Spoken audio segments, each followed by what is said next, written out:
आम जनता के बीच में जो लॉ फील्ड से नहीं है उनके बीच में एक कन्फ्यूजन बना रहता है कि वो कोर्ट मैरिज कर रहे हैं या फिर रजिस्ट्रेशन ऑफ मैरिज कर रहे हैं। वो दोनों को एक जैसा ही समझते हैं।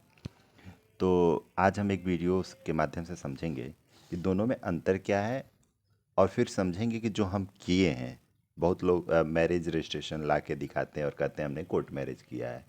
या युवा जो होते हैं वो लव मैरिज के लिए भागते हैं, फिर मंदिर में शादी करते हैं और फिर कोर्ट से रजिस्ट्रेशन कराते हैं, या फिर नोटरी पे शादी करते हैं और उसको ला के बताते हैं कि उन्होंने कोर्ट मैरिज किया है।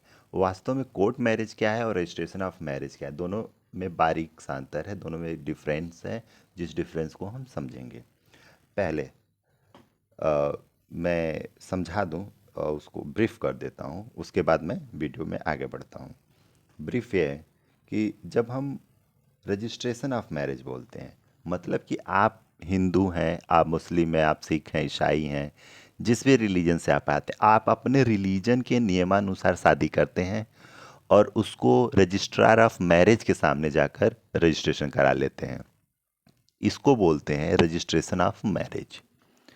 लेकिन जब आप डिफरेंट रिलीजन के हैं या फिर सेम रिलीजन के भी हैं, डिफरेंट कास्ट के हैं या सेम कास्ट के, ये मैटर नहीं करता है।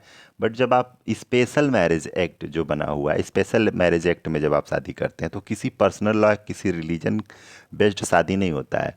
वो कोर्ट में शादी होती है before the marriage registrar of marriage registrar जो होता है उसके सामने ये शादी होती है। उसमें किसी भी तरह का रिचुअल्स फॉलो नहीं किया जाता है। इसको बोलते हैं कोर्ट मैरिज बेसिकली। और जो आप मैरिज करके आते हैं किसी भी रिलीजन के थ्रू, मंदिर में या फिर निकाह पढ़वा के आए या फिर चर्च जाके शादी करके आए, इन शादियों का जो रजिस्ट्रेशन होता है उसको सिर्फ रजिस्ट्रेशन ऑफ मैरिज कहते हैं। नोटरी पर कोई शादी नहीं होती है, कोई वैलिड शादी नोटरी पर नहीं होती है।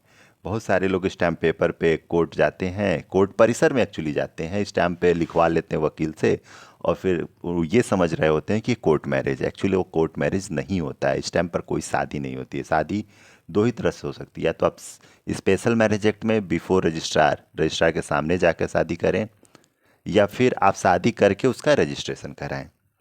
ये बात समझना था। तो जैसा हम बता रहे हैं, पहले हम डिफरेंस बताए रजिस्ट्रेशन ऑफ मैरिज, वही जो मैंने अभी ब्रीफ किया कि आप अपने पर्सनल लॉ में शादी करते हैं और फिर उसका रजिस्ट्रेशन करवा लेते हैं।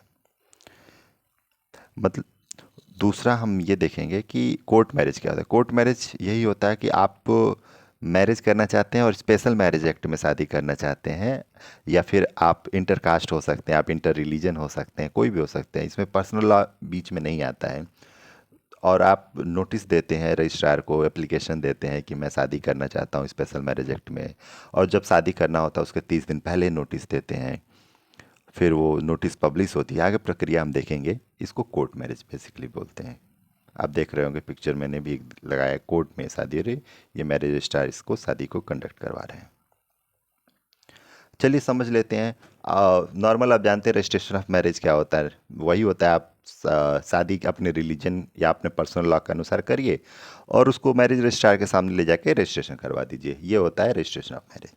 बट कोर्ट मैरिज का जो प्रोसीजर है वो मैं आप बताना चाहता हूँ बेसिकली इसमें। पहले तो कोर्ट मैरिज करने के लिए आप एलिजिबल हैं या नहीं, इसके लिए कंडीशंस होते हैं। Court condition for court marriage, उस कंडीशंस को समझना होता है।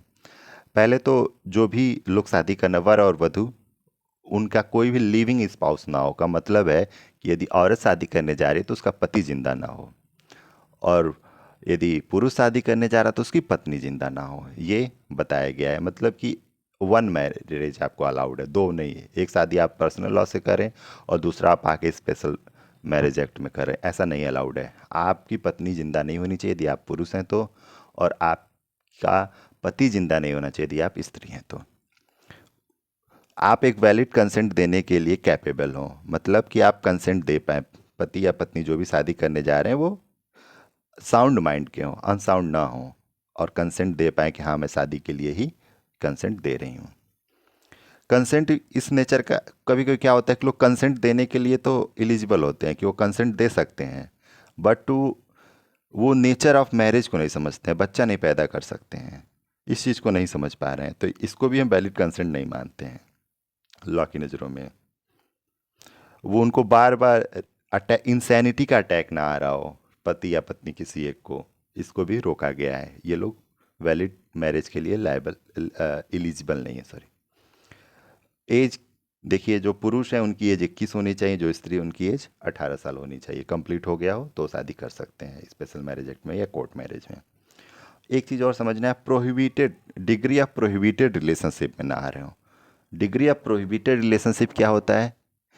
ये किन किन रिलेशंस में शादी को रोका गया है उसमें ना आते हों, इसका एक लिस्ट दिया हुआ है। हिंदू मैरिज एक्ट में भी इसका लिस्ट दिया हुआ है, मुस्लिम लॉज में भी इसका लिस्ट पड़ा हुआ है कि कौन से डिग्री प्रोहिबिटेड डिग्री। जैसे सेम मदर फादर से कोई लड़का और लड़की हैं, वो दोनों शादी नहीं, मतलब वो भाई बहनों शादी नहीं कर सकते हैं।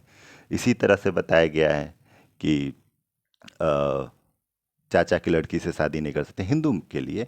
तो ये प्रोहिबिटेड डिग्री चेक किया जाएगा कि आप, प्रोहिबिटेड डिग्री क्या है, ठीक है। प्रोहिबिटेड डिग्री के अंदर यदि आप आते हैं, मतलब ऐसा रिलेशनशिप है जिसको शादी के लिए परमिशन नहीं दिया जा सकता है, तो आपको शादी के लिए परमिशन नहीं दिया जाएगा। उसके बाद से आप कंडीशन फुलफिल कर लिए, तो अब आपको चाहिए कि क्या क्या डॉक्यूमेंट्स चाहिए। तो डॉक्यूमेंट्स वही नॉर्मल डॉक्यूमेंट्स, एक एफिडेविट बनेगा, पति और पत्नी दोनों की तरफ से सेपरेट एफिडेविट बनता है। एफिडेविट में date of birth, marital status, या फिर मैरिटल स्टेटस जैसे आप फर्स्ट टाइम शादी करने जा रही हैं या जा रहे हैं, या फिर डिवोर्स हो चुका है, जो भी कंडीशन है उसको आप वो लिखते हैं उसमें। फिर उसमें आप ये भी एक डिक्लेरेशन अफर्मेशन करते हैं कि हम प्रोहिबिटेड डिग्री में नहीं आते हैं। उसके बाद पासपोर्ट साइज़ फ़ोटोज़ लगते हैं, रेजिडेंशियल प्रूफ, जहाँ भी आप शादी करने जा रहे हैं वहाँ का रेजिडेंशियल प्रूफ आपके पास हो कोई, और बर्थ, डेट ऑफ बर्थ का कोई प्रूफ हो आपके पास, 10th की मार्कशीट हो सकता है या कोई भी अदर प्रूफ जो जिस पे डेट ऑफ बर्थ लिखा हो। Copy of notice, copy of notice मतलब वही नोटिस जो एप्लीकेशन के साथ आप रजिस्ट्रार को इस इंटेंशन से दे रहे हैं कि आप लोग कोर्ट, स्पेशल मैरिज एक्ट में कोर्ट के सामने शादी करना चाहते हैं, उस नोटिस की कॉपी भी। और यदि कोई ऐसा है कि जो डिवोर्स के बाद शादी करना चाह रहा है, तो डिवोर्स की कॉपी लगाएगा। किसी के स्पाउस मर चुके हैं तो डेथ सर्टिफिकेट लगाएगा। ये सारी चीज़ें आप डॉक्यूमेंट्स में अरेंज करेंगे। साथ में 2 विटनेस लगते हैं, विटनेस के भी वही डॉक्यूमेंट है, पासपोर्ट साइज़ फ़ोटो, पैन, और कोई भी एक आइडेंटिटी प्रूफ, आधार कार्ड हो सकता है, ड्राइविंग लाइसेंस हो सकता है, वोटर आईडी हो सकता है। प्रोसीजर क्या है, प्रोसीजर पे हम बात करेंगे। पहले तो आप नोटिस देंगे, मतलब आप रजिस्ट्रार ऑफ हर एक एरिया में मैरिज रजिस्ट्रार होता है, उस मैरिज रजिस्ट्रार को आप एक नोटिस देते हैं इस इंटेंशन, 30 दिन पहले, जब आपको शादी करना हो उसके 30 दिन पहले नोटिस देते हैं कि हम शादी करना चाहते हैं स्पेशल मैरिज एक्ट में, और बिफोर द रजिस्ट्रार। जैसे आप देख रहे हैं 30 दिन पहले आपको नोटिस देना होता है।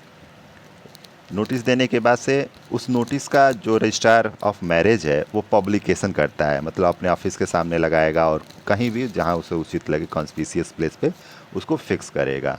इस इंटेंशन से फिक्स करेगा कि 30 दिन के अंदर यदि किसी को ऑब्जेक्शन है इस शादी पे, तो आके ऑब्जेक्शन रेज कर सकता है। ऑब्जेक्शन भी पर्सनल ऑब्जेक्शन नहीं होंगे, सिर्फ और सिर्फ लीगल ऑब्जेक्शन हो सकते हैं, जैसे कि एज छोटा है, प्रोहिबिटेड डिग्री में लोग आ रहे हैं, या इनका पति जिंदा है।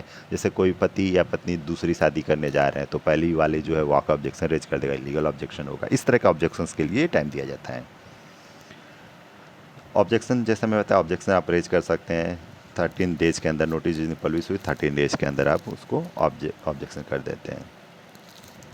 ऑब्जेक्शन पे फिर सुनवाई, यदि कुछ लीगल ऑब्जेक्शन है तो रजिस्ट्रार उसको देखेगा, उस पर सुनवाई करता है, उससे फिर आगे मैरिज के लिए प्रोसीड करना होगा तो करेगा, अदरवाइज उसको रोक देगा। ये उसके विवेक पे डिपेंड करता है। और लीगल क्या क्या उसमें, जैसे कि लीगल पॉइंट्स क्या क्या हैं ये देखा जाएगा, ना कि पर्सनल पॉइंट्स देखा जाएगा ऑब्जेक्शंस के लिए।